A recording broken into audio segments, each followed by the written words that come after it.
Hi, I'm Peter Capaldi. I play the Doctor, and you're watching EMS Productions.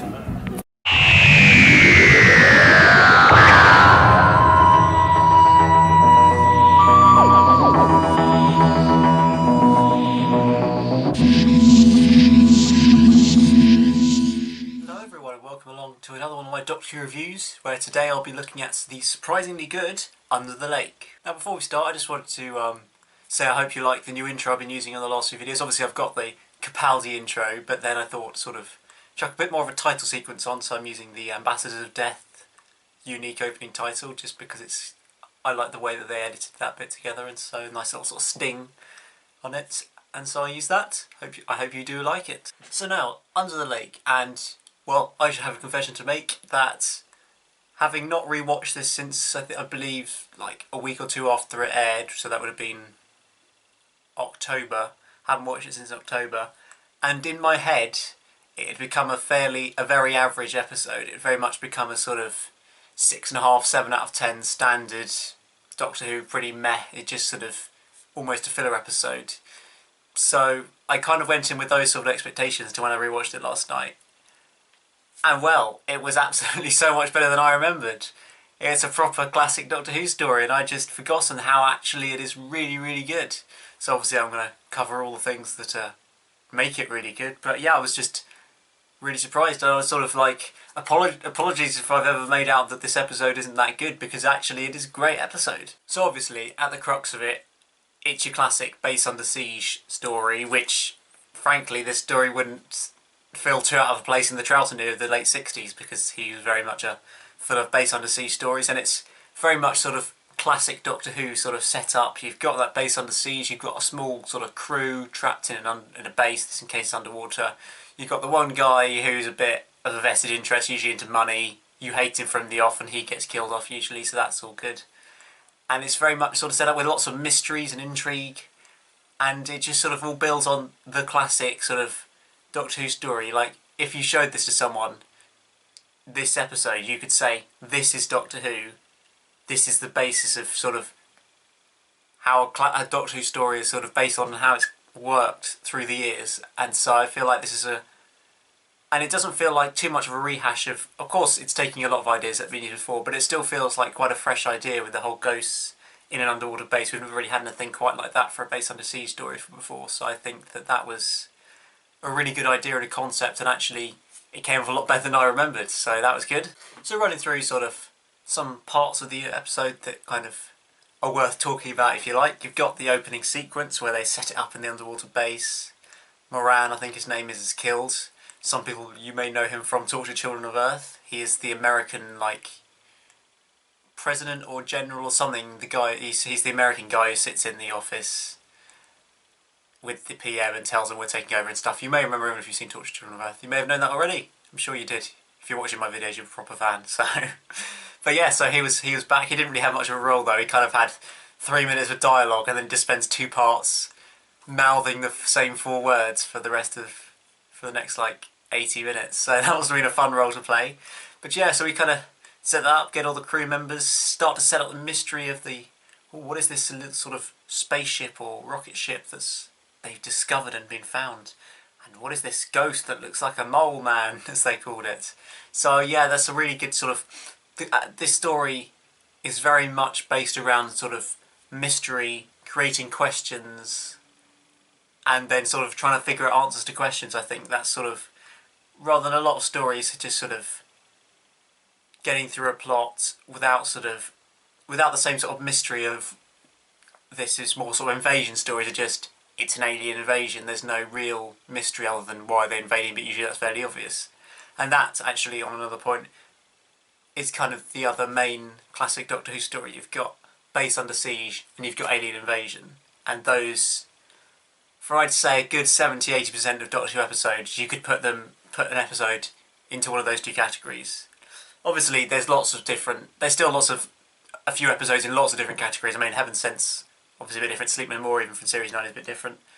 And you've got the few sort of mad scientist style episodes as well, particularly in the 70s, in the Pertwee era you had a few of those.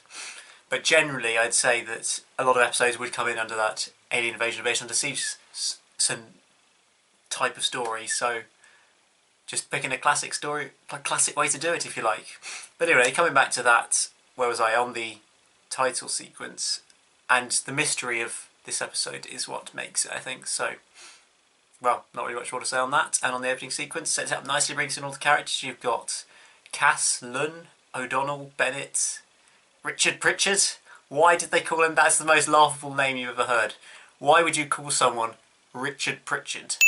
Clearly, he was meant to be a laughable, silly character who they were just going to kill off as quickly as possible, really. With that sort of a name, it's fairly obvious. So, yeah, that's the cast. That's the main sort of crew. So then, of course, we get the sort of the titles, and then finally we get the Doctor and Clara there about 5 minutes into the episode or so. This is the first signs of reckless Clara that Stephen Moffat, that the three of them had been ramming down our throats in the 2 months prior to the series. This is going to see the Clara cutting her ties with Earth. She's going to become more reckless, and surely there will be consequences for this. We can't keep travelling in this happy way and taking all these risks. So, and I remember wasn't it San Diego Comic-Con, where they were just every single interview was just full of comments about how Clara is going to be so reckless, how she doesn't care about teaching anymore, she's leaving all that, and how it can't end well and this sort of stuff. So we finally actually get our first shot of that after, well, the first two parters we don't actually get virtually any of the Doctor and Clara together, so I guess that's kind of part of it. But yeah, in this story, obviously, you can just see that Clara is starting to sort of want to go on these adventures. She wants the dangerous she's like an adrenaline junkie, if you like. She wants the danger of it. She sort of feeds off that, and you can just sort of see, well, obviously a bit later on we get to see that the Doctor really is concerned about that. He kind of sort of pushes it to the side most of the time, I think, but deep down at this point he is very much a little bit concerned that, because he knows that she can die and he pretty much can't. So yeah, it's a very interesting dynamic, and obviously I think it does obviously make sense the way that Clara was developed with the recklessness. I mean, you can sort of see that she's lost all her. Well, she lost Danny. She obviously lost her mum when she was really young. I feel like there was a scene cut out where it was found out that I might be completely wrong on this, but I think it might have been her gran died or something after. Obviously, we last saw her in Death in Heaven, or no, Dark Water. But I have a feeling that they cut a scene from possibly Face the Raven, or one of the series 9 episodes. I'm sure I've seen it. Someone say about it somewhere. That at least one of Clara's relatives, possibly her gran, had passed away from cancer or something, I think, and that had hit her hardly as well, along with Danny dying and her mum obviously dying as well. So I think she's kind of just a bit sort of, I don't really care about life anymore, let's just go have some fun, let's go have some adventures, what's the point? I just keep losing all these people, so I might as well just go off and do what I like. So I think that it very much does make a lot of sense that she became more reckless. Whether that gave her any more character to all the people who hate on Clara and say she has no character, then, well, I'm sure they'll say no, she's still just the perfect rubbish companion. But she's not, so whatever. So yeah, that's sort of the Doctor and Clara's arrival and Clara's recklessness, and obviously the TARDIS isn't very happy to be there as well, which is nice little sort of hints are later in the episode when we get back to the TARDIS with the cloister bell, I think it is. Maybe I'm completely wrong there. Oh dear, I hope I'm not wrong. I don't think I am. But anyway, we'll move on to, well, we've had Richard Prichard, he dies, and we're all pretty happy about that. I mean, there's not one likeable feature about Richard Prichard. Yes, I'm going to keep saying it like that because it sounds so much better and funny to say it like that. But yeah, Richard Prichard, he deserved to die, and we got him out of the way nice and quickly, so that was all good. And well, I kind of mentioned it earlier about the sort of mystery and asking questions, and I feel like that this very much felt like Peter Capaldi was kind of playing a classic Doctor, almost someone like the second, third or fourth Doctor, where he's just sort of asking you all these questions, trying to understand what's happening, all this stuff. What are these ghosts? Why are they here? What's this writing? Why does it translate? He doesn't have any idea what's going on, and I feel like that's quite a nice that's a really good way of doing it, where the Doctor's really trying to figure stuff out rather than he just magically knows everything like we sometimes see in some episodes. So I think that's really nice. Harking back to the classic series a bit more, where he's just sort of figuring bits out. Obviously he figures it out quicker than everybody else, but figuring it out throughout the episode rather than just sort of knowing everything. So I feel like that works really well. And they obviously get the cards, the cue cards, which I think is just, that was the first time in a long time that I'd probably sort of laughed properly at a joke in Doctor Who. I mean, it doesn't mean Doctor Who's bad, it's just a lot more serious nowadays. So that little moment was just absolutely brilliant. I mean, I'll probably stick the cards on the screen just to remind you of the entertaining cards that they wrote out, and they didn't even use most of the ones that they wrote out. But there's some, I mean, there's like a Sarah Jane reference to one, isn't there? About like, I'm sorry, this isn't Aberdeen or something like that. I'm sure you'll see it on screen.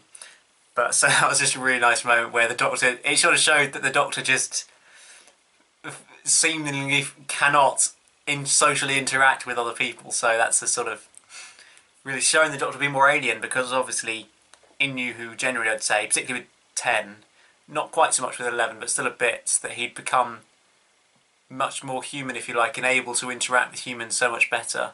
And so I feel I've become a bit less alien. So it's nice that Peter Capaldi has taken the role in 12 back to being a much more alien Doctor, and obviously this portrays it in a nice comedy moment there. So I think that works really well as a scene there. And actually, it's probably one of my favourite, just sort of little scenes of Series 9, one of my favourite moments. And at this point, I think it's worthwhile mentioning each of the main crew members, because obviously we've had Richard Prichard, who we've got rid of now, so I will not mention Richard Prichard again in this video. I promise. So, well, first we've got Cass, of course, played wonderfully by Sophie Stone. A rare, I don't think, have we ever had a proper major deaf character in Doctor Who before? I don't think so.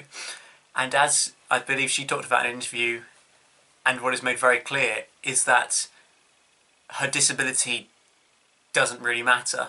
Because often I think, you probably sort of read this and it's spoken about, but I'll rehash it a bit, that often in TV and film, deaf characters, or characters with some sort of disability like that, are use their disability to put them into difficult situations and to make them vulnerable. Whereas in this, it sort of adds to her character that she's deaf and has to talk through sign language, but she can still lead the whole crew, and she's probably smarter than the rest of the crew put together.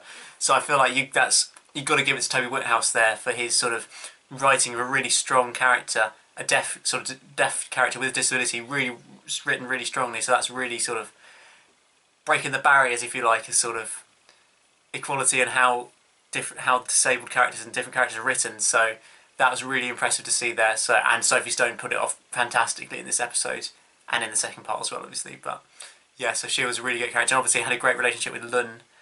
Mainly just going to focus on this episode when talking about them.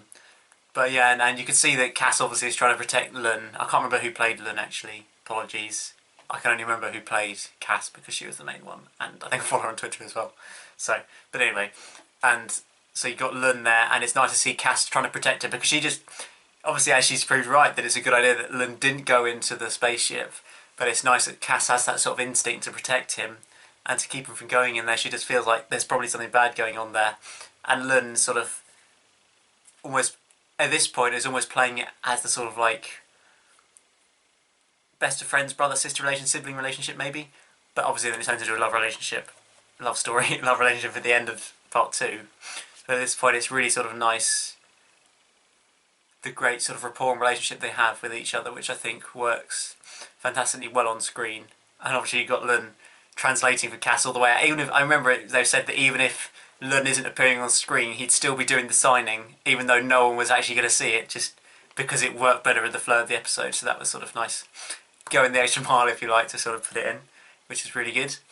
And who else have we got? We've got Bennett, the sort of scientisty guy, I think, who's kind of a little bit wimpy, really, isn't he? He's kind of the wimp of the group. Well, Lun, yeah, I guess you could say that the female characters in this are the less wimpy, sort of stronger characters than the male ones, because both Lun to a less degree, but in particular Bennett, are very much sort of wimpy, scared, not able to cope with these ghosts all around and everything, whereas, well, Clara obviously is a bit different, but the other sort of female characters seem much stronger and much sort of, so that was an interesting reversal to what we often get in terms of the female characters being sort of maybe stronger characters, if you like. So that was, you got Bennett, who's a bit of a wimp, as I said. He doesn't really do that much in the episodes, frankly. He sort of gives the odd explanation, has a little, there was one moment you could slightly see there was something going on between him and O'Donnell, just a hint that we didn't quite get. and that was a nice moment. But yeah, so he kind of just gets chased by ghosts, looks a bit worried and scared, and doesn't really do too much. So he's a solid character, but he doesn't really have a major role, at least in this episode. I think, if I remember rightly, he picks up a bit more in the second episode. And obviously you've got O'Donnell as well, who's the sort of fan of the Doctor, but not quite Osgood territory, which is going a bit over the top. She sort of reins it in a bit. She doesn't sort of all fangirl over the Doctor like, to some degree, Osgood does. Actually, Osgood... Well, Osgood's obviously cosplaying the Doctor, which is probably the sort of gripe a lot of people have with her. They're like proper fans, whatever they're called.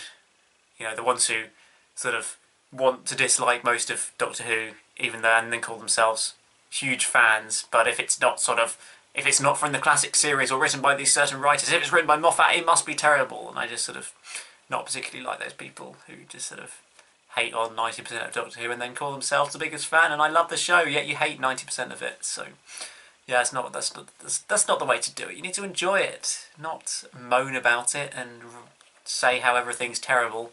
That really frustrates me. Sorry, going off at a tangent, but it just really frustrates me when people do that. And then they got loads of views on YouTube as well for hating on it, and then you create this world of hate. I mean, Hellbent's the peak example of that, I think, at least recent times, of an episode that's divisive, but the haters crowd shout louder, and then it becomes a hated episode generally. So that's frustrating. But anyway, where was I? Osgood and O'Donnell, that was it, yes. So Osgood's a bit of a fan of the Doctor, and O'Donnell is as well, but she sort of tones it down, keeps it locked up. But you have that first moment where she says, I'm like your biggest fan and everything. But there's sort of a nice sort of cute kind of thing, rather than Osgood, which is a bit sort of, I know everything about you, or I've taken it all too seriously. This is just sort of a nice, happy to meet him sort of character, almost like we would be kind of thing. Really excited to meet him, that kind of thing, well, as I did. So yeah, and then obviously seems to be able to sort of, a slightly techie person as well, with doing all the day mode, night mode, this kind of stuff. So she's sort of, yeah, she's another sort of solid character who maybe doesn't do loads, but obviously when you've got a crew, well, essentially a main cast of 6 characters with the 4 crew members plus the Doctor and Clara, naturally some of them are going to be pushed a little bit to the side. And obviously you can't push the Doctor and Clara to the side, they've got to stay centre stage. Cass is the main sort of person in the crew, and Lynn's got to be with her. So then you kind of just naturally end up with Bennett and O'Donnell being pushed to the side slightly. I think that's just sort of what's going to happen when you have six main characters, really. But doesn't mean they're bad in the episode. And if I remember right, they all get a little bit more and a little bit better in the second episode. So obviously I'll come to that next week. But that's sort of, that's how they are in this episode. Now, one of the other things at this point I should mention is the really sort of, well, I guess interesting scene with the Doctor and Clara in the TARDIS, where obviously the Doctor's explaining how he has a duty of care, and basically the Clara doesn't care that he has a duty of care, frankly. And you can see, I think I put a screenshot up of, they had this close-up shot of what looks like this sort of unhinged smile of Clara that looks like she's just sort of maybe slightly losing touch with reality just a little bit. It's just the way that she looks. It just looks slightly sort of unnerving, like she's going slightly crazy almost. Not quite that much, but yeah, so it's sort of just the first signs that she's really going a bit overboard. And I don't think that they really got the reckless Clara arc quite right through this series. Obviously I'll mention it as it comes up through the episodes. But I do feel like there were points where it was sort of rammed home and then just forgotten for another episode or 2, and then rammed home again and then forgotten again before we get to episode 10. So I feel like it wasn't quite a sort of smooth arc that built up to her doing sort of more and more bad decisions. It didn't really work like that, I don't think. Well, it didn't help that obviously Clara herself had nothing to do in the Zygon 2-parter basically, and that in Sleep No More she didn't really have much to do either. So, and she did nothing in Woman Who Lives either, did she? Wow, yeah, I've seen all the prisoners. Clara really did like nothing in this series, did she? Before the, like, other than Face the Raven and Hellbent, she did hardly anything. Because, well, she's not in The Woman Who Lived, basically. She's duplicated 5 minutes into Zygon Invasion, and then other than being inside stuck inside like her mind or something and having that 10 minutes, which is a nice scene or so with Bonnie. She still doesn't do much else in the whole 2 parts there. Sleep No More, she doesn't really do much.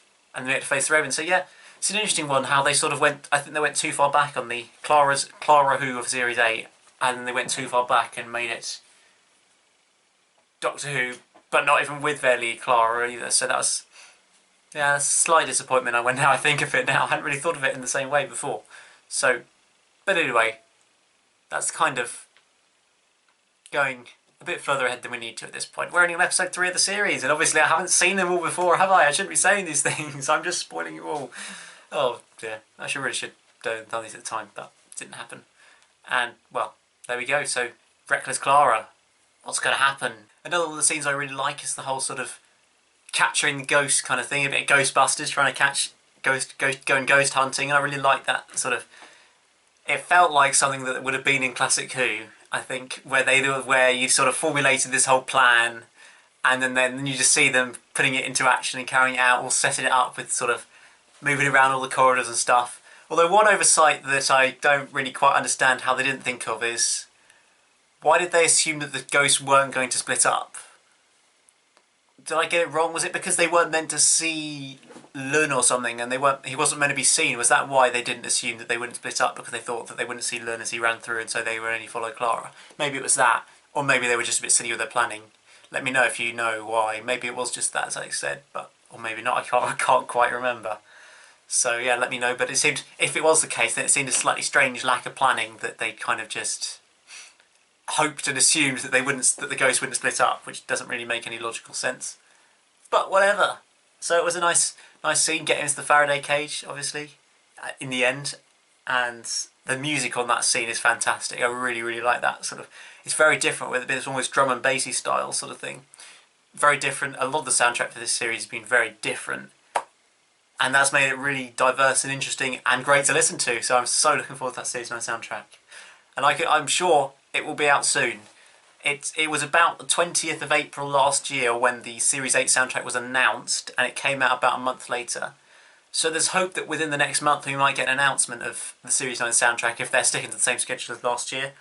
Who really knows, let's be honest, but there's some hope, so we'll keep hoping for it, and that track's got to be on there.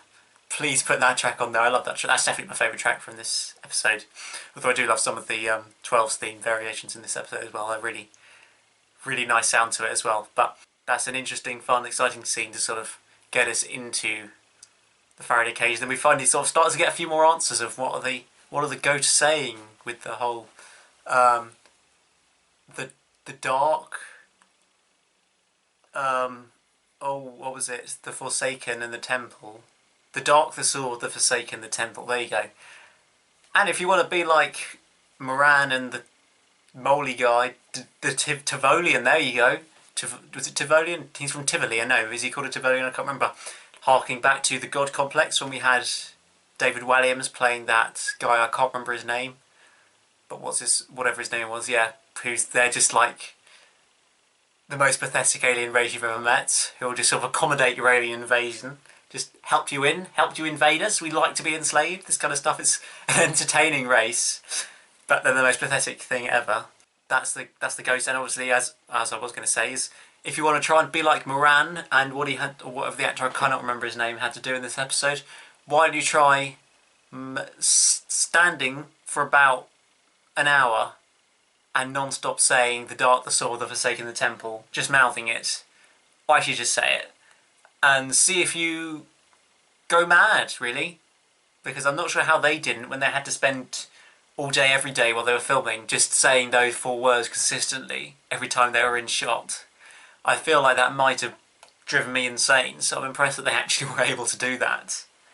So I was impressed. But yeah, if you want to sort of go crazy, then try it. The Dark, the Sword, the Forsaken, the Temple, the Dark, the Sword, the Forsaken, the Temple. Oh my days, I can't do this anymore.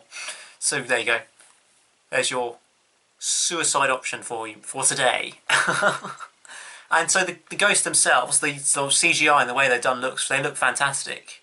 They look really, really impressive, proper great CGI, which, well, this series I think took a step up in terms of CGI. As I mentioned it with the Scara City, of course, in the first 2-parter.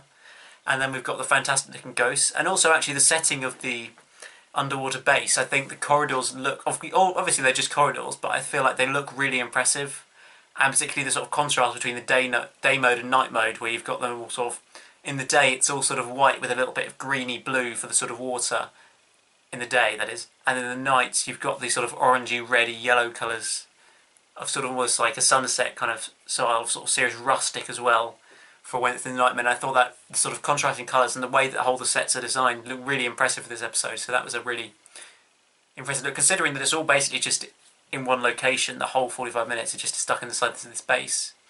It's really sort of, it doesn't feel like you're stuck in the same corridor permanently. It does feel like you're sort of exploring slightly different parts of the base. So that was really well done, I think. So then towards the end, as we sort of start to figure out some things, as it kind of gets rather complicated with lots of sort of half explanations for things and references to the sort of coming, the next second part.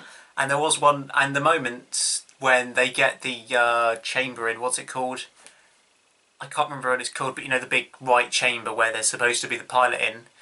The moment that I saw it, the first time I watched the episode, it was obvious that it was going to be the Doctor in there. I mean, I'm sure 90% of people knew, yeah, it's going to be the Doctor in there, isn't it? It just was. Particularly when it said, oh, I've got to go back to the before the flood, I've got to go back in time. It just, and then the Doctor says about the chamber, it should be the pilot, but somehow I'm not so sure. And it's just like, you're just saying, yeah, I'm going to be in there, aren't I? Yeah, it's so obvious. So it was a bit of a funny moment, even though it's meant to be mysterious. Who is it? But it was obvious it was the Doctor.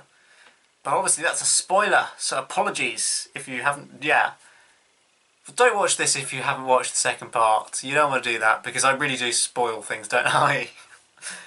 Well, I guess Series 9 ended, so if you're watching this, you've probably seen the episodes before, I guess, a few times in the whole series, so I guess I'll just stick with the spoilers, as long as you're okay with that. Then it's good. That's good for me. So yeah, we get sort of all these explanations about, well, some explanations about how they sort of, they're unnatural ghosts which are making the TARDIS unhappy, and well, the Doctor thinks, oh no, they're obviously not ghosts. Yes, they are ghosts, but actually they're kind of not ghosts. It's kind of confusing.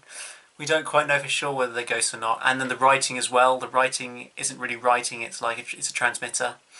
It sort of homes in on it. And there's a few nice explanations of why they wanted to bring the crew in so they could kill all of them and make that a bigger transmitter for the Fisher King, as we find out that it is in the second episode.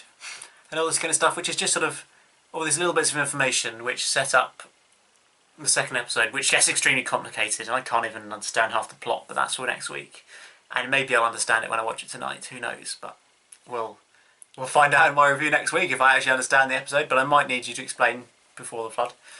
But in terms of the end of Under the Lake, it's a nice sort of, well, obviously the Doctor and Clara get split up at the end as well, don't they? They have to, because Clara's just a little bit too slow in helping Cass and Lund, they can't quite get through the doors in time, and then the Doctor has to launch himself underneath, in unnecessarily dramatic style, underneath the closing bulkhead doors, whatever you want to call them. And then you get that nice moment where the Doctor's saying, I'll come back for you, and then they put their hands up on the little circular windows. It's just like the Doctor's like that and Clara's just like that, and that's just such a lovely moment. And that harks back to, I believe, 42 with the Doctor and Martha, 10 and Martha. I'm fairly sure there's a very similar scene when Martha gets like jettisoned from the edge of the whatever the ship was called. The spaceship was called. I can't quite remember. I've watched it in a long time, but yeah. And you get that similar sort of moment with putting their hands on the window, and so there's a nice sort of hark back, but also sort of shows that relationship between the Doctor and Clara, which is so strong at this point, and how she really does trust him as well. And then just after that we get a lovely line, which is actually just one of my favourite lines. I just really love it, where Clara just says, "This is how we roll.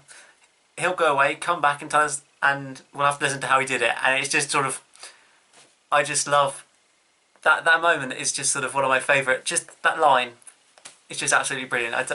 It's hard. It's sometimes hard to get these just sort of random lines in episodes where you don't quite, or at least for me, I don't quite sort of. They don't mean a load. They're not major lines. They're not comedy lines. They're not really serious lines. They're just sort of really nice lines that just sort of resonate with me, and they just sort of sound so nice. And this is one of them.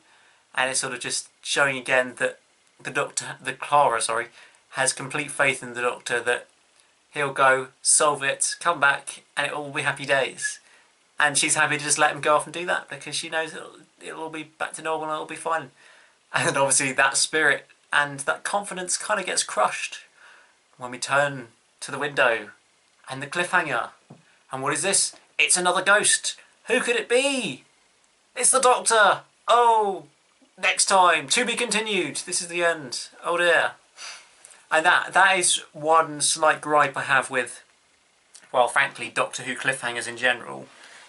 But in particular, you could somewhat forgive it in the classic series. But in New Who, what is the point of having a cliffhanger where one of the main characters is supposedly dead? There's no tension to that unless you're a 5-year-old, who, frankly, in current Doctor Who, I don't think there's that many 5-year-olds watching Doctor Who. I mean, what would a 5-year-old get out of Heaven Sent? Let's be honest. What would they get out of Heaven Sent? So that's clearly the way that the show is written is why the viewing figures are declining, because a 4 or 5-year-old, a 6-year-old is not going to get particularly much out of most of Series 9 or Series 8 really. Just because of the way it's been written, more serious, more grown up, which is great for us who are a bit, although it's me, because I'm obviously 18, so anyone sort of teenage years onwards who likes a sort of more serious style to it is going to probably enjoy this stuff more than the really childish stuff that you used to get sometimes with RTD. I'm not saying you always did that, but a little bit of that. And so I'd say sort of that's why. And so that's why it really frustrates me when we have these pointless cliffhangers of, oh, is the Doctor's dead, Clara's dead. Because we know they're not dead. There's no tension, there's no worry. It's just, oh, they'll find a way out of it. And sometimes it's just, do I really care that much how they're going to get out of it? Sometimes, yeah, you do care. I mean, obviously, this is kind of hypocritical of myself when I said the cliffhanger of Magician's Apprentice was so brilliant and this isn't any good. But there was a lot more to that cliffhanger in terms of, we've seen 2 people dead, the TARDIS blown up, and the Doctor about to kill Davros. That's a bit more than just the Doctor's a ghost, so he must be dead. Oh no, how's he going to get out of it? And it's just sort of, I wish they would find better ways of ending stories, making cliffhangers. It's difficult. I understand it's difficult to make a decent cliffhanger that isn't just one of the characters looks like they might be dead. That is difficult, I understand that, but it'd be nice if we could find a few more interesting sort of ways of doing cliffhangers. And to some degree in this series, well, Face the Raven, Clara was actually dead at that point. And then the Doctor's teleported to somewhere, I wonder where he's gone. And so that was a proper decent cliffhanger. The cliffhanger to Heaven Sent is really nice. Gallifrey's back, I'm the hybrid. That's a great cliffhanger. It's nothing to do with sort of one of them's dead, it's just reveals rather than I prefer shock cliffhangers with a sort of reveal of something rather than this person's died or supposedly dead. I think that's sort of, for me, shock cliffhangers, not a shock in terms of death, but a shock in terms of a reveal of a Gallifrey or a new location or a, oh, the Master was behind this all along, that kind of thing that we get sometimes. And I prefer those cliffhangers a lot more because they are exciting and they're actually real. They're not going to sort of be turned back on, if you like. So yeah, it's an interesting one, cliffhangers in Doctor Who. They're very much a mixed bag. There's a great, it's a bit old now, but there's a great documentary on Trial of a Time Lord, on part 3 of that, Terror of the Vervoids, the 3rd one. It's like a 35-minute documentary, I think it is. It's got lots of sort of like the likes of Rob Shearman, among others, talking about sort of Doctor Who cliffhangers, and mainly in classic Who, I have to say, but some of the best and some of the worst ones. And it's such a great look at sort of lots of comedy in it, and it's a great sort of look at some of the best and some of the worst of cliffhangers. There's a couple of New Who ones, like the Slitheen one from series 1, where it's like the first ever cliffhanger of New Who actually that they looked at. But generally it's in the classic series. And if you have that series, if you have that DVD, I recommend going and watching that if you haven't seen it or if you don't remember it, because it's probably one of my favourite documentaries that I've seen on. It's not a sort of documentary that I've seen on the classic DVD range. I mean, it's just such a great look at cliffhangers with a little bit of comedy in it and entertainment as well. I think it's got one of the Torchwood writers as well. I can't remember his name. What was his name? I can't remember, but yeah, he'd written a lot of best of Torchwood. You've got Rob Shearman who wrote Dalek. And there's a few other Doctor Who writers as well. I've just gone a bit blank right now. But yes, that's a really nice sort of... I think it's got might have Paul Cornell in there, possibly. I'm making that up. But yeah, so go check that out if you want to sort of look at some of the best and worst cliffhangers of Doctor Who, mainly in the classic series. But yeah, so it's an interesting one with cliffhangers generally in Doctor Who. And I think it's difficult to get them right all the time. So you just sort of have... I mean, I liked the Dark Water cliffhanger was the sort of my sort of cliffhanger, where you've got Missy is the Master. Whoa! Obviously it was all fairly... Yeah, that's probably what's going to happen. But that was nice. That's the sort of cliffhanger that I prefer. If it was more of a shock, it would do better. And also the old Melody Pond is River Song and this sort of thing, which was a nice shock cliffhanger. Obviously that was a little obvious as well. And that's a criticism of Moffat there that, well, I'll come to it in a second. I'll just finish on cliffhangers. But so cliffhangers sort of, with the Dark Water one, you've obviously got Missy is the Master and Clara's is being chased by the Cyberman that's waking up, and Danny's about to release emotions, and that's sort of the proper cliffhanger that I like. And also Pandorica opens. Although it does kill off the characters, that works as a killing off the characters cliffhanger, because the Doctor's trapped in the Pandorica. River's about to be blown up by the TARDIS, or she's in the exploding TARDIS. Amy's just been killed by Rory. That's a proper cliffhanger. Yes, it sort of shocks as well, as there's a mixture of shocks and deaths, and that's where it works. But when you just got that one single strand of the Doctor's a ghost, it doesn't really work for me. So that's a bit sort of... That was the only slight disappointment of this episode, but I'd still give it. It's a lot stronger episode than I remembered. So it was a pleasant surprise, because coming into the episode, I hadn't not been looking forward to it, but I hadn't been pumped for watching the episode like I was with the first two. I was like, yeah, I'm so excited to watch these again. These are such great episodes. But this one was sort of like a little less fussed, kind of like, yeah, I think that was quite good. Yeah, it'll be nice 45 minutes, just fairly entertaining passing of the time. But actually, it's great, so that was nice. So now, one of the things I was just going to mention as I kind of went off a tangent is, it's not really related to Under the Lake. Well, it's not really at all, but it's a Moffat criticism of the day. I don't like to criticise Moffat. He's a brilliant writer. He's written the best of Doctor Who, Heaven Sent, obviously.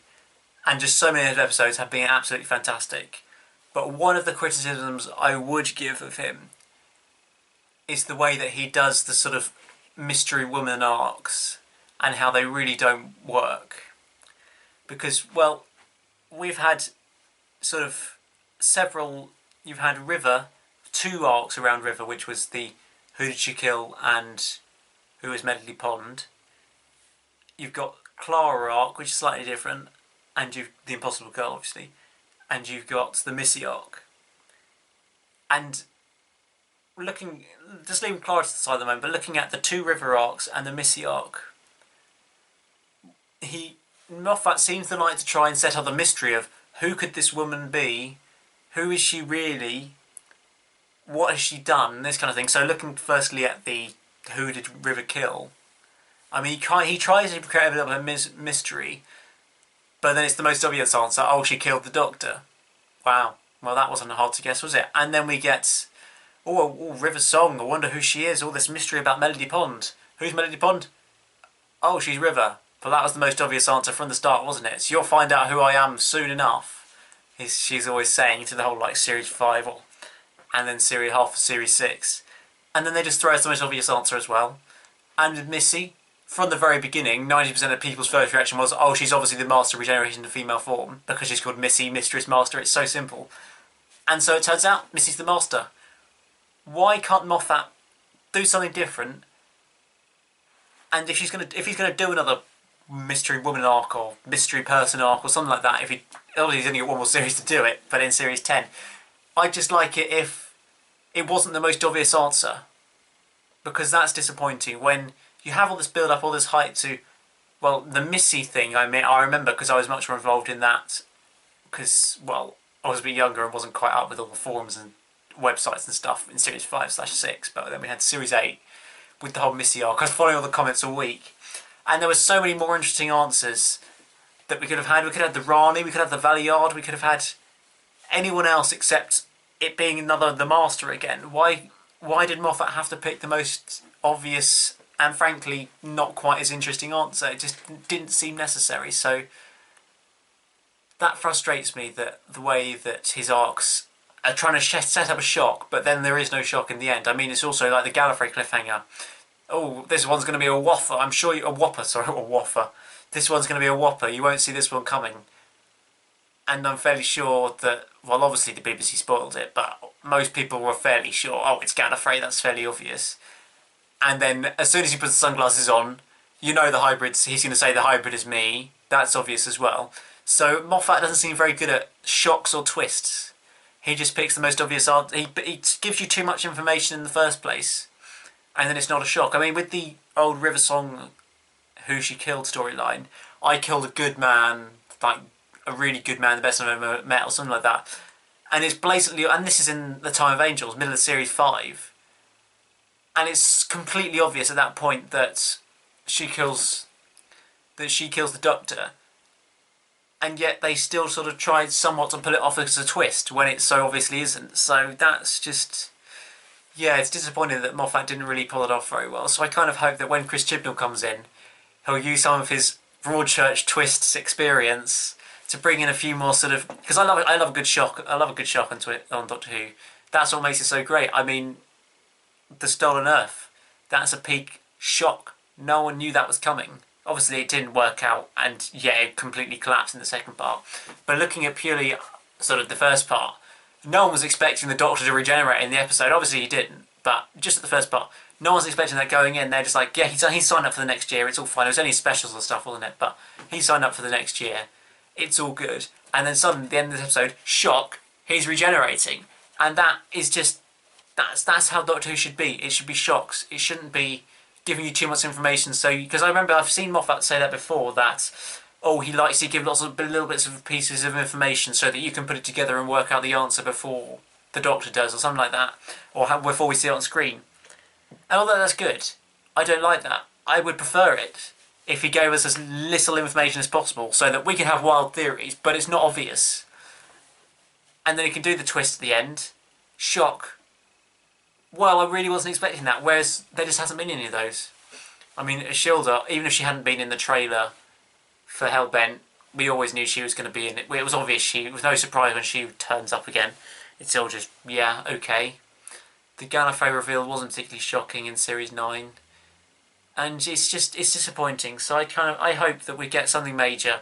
It's Moffat's opportunity in Series 10 to go all out, to go with that epic storyline, cliffhanger, maybe a Gallifrey series almost. You could have a Sam, I think it was, you mentioned a sort of 2-part Gallifrey opener. I'd love that. And maybe we could have an arc around Gallifrey, because we've had none of it for 10 years. So why don't we go all out for Moffat's last series, and maybe we could have a series of Gallifrey, and we could end up with something bad happening to it at the end. Maybe don't send it back lost again, but something bad could happen. Maybe the Doctor's sort of, Gallifrey's fine, but for some reason the Doctor can't get to it, go there anymore, or something like this.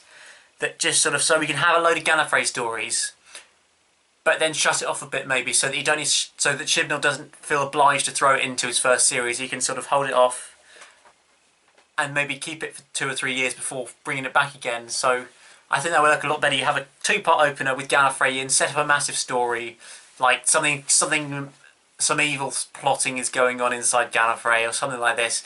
You could have a nice story to set it up with a sort of an intriguing ending to episode 2. I don't know, Missy could sort of not appear, and then we could get one shot of her at the end of it or something, because she's obviously, you know, maybe with Davros and stuff. I'm just making stuff up at this point. And then we could sort of have a few episodes, random episodes with little Gallifrey hints, and then you can have a triple-parter, 3-part Gallifrey finale, epic, amazing. And if Capaldi's got to regenerate, then at the end of that he's got to regenerate. And that would be a nice Gallifrey moment, and a way to bring Gallifrey back and everything.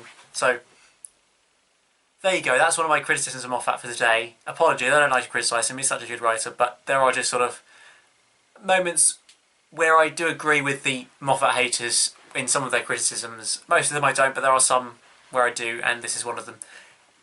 This video's kind of got off at a bit of a tangent. It was kind of not really relevant to talk about this stuff, but I did anyway. And there you go. So coming back to just finishing off with Under the Lake, Well, when I watched it first time round, I only gave it 7.2, 7.3, but I've upped it to about an 8 out of 10 now. It's a much better episode than I remembered. It's not just bog standard Doctor Who, which is what the opinion I had going in. I thought it was just, it's just a standard Doctor Who episode.